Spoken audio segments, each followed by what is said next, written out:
Le Vietnam est de plus en plus dingue de chiens. Alors que le pays communiste s'enrichit, les toutous bichonnés sont devenus le dernier accessoire en vue. Au Vietnam aujourd'hui, élever un chien comme animal de compagnie est à la mode. La jeune génération semble beaucoup aimer les animaux. Mais ça n'a pas toujours été le cas. Cet amoureux des cabots tient un hôtel canin, un salon de toilettage et même un cimetière pour animaux.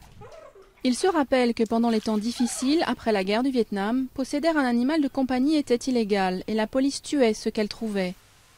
À l'époque, il avait tout de même réussi à ramener chez lui son premier chien sur un vélo. J'avais dû le mettre sur mon dos comme si je portais une femme avec une robe, un chapeau pointu et un nœud. Il me tenait avec ses pattes pour que je puisse le ramener ici. Au Vietnam aujourd'hui, les fidèles compagnons peuvent vite se retrouver dans une assiette. Ces bêtes sont destinées à servir de dîner.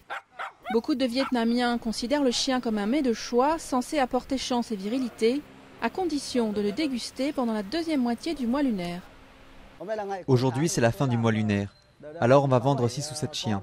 S'il faisait moins chaud, on en vendrait encore plus. Amis des bêtes et amateurs de viande canine ne sont pas forcément comme chiens et chats.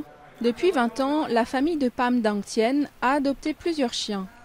Nous ne tuons jamais nos propres chiens pour leur viande. Là, je mange dans un restaurant, alors je me fiche de savoir quels chiens ils ont tués ou comment.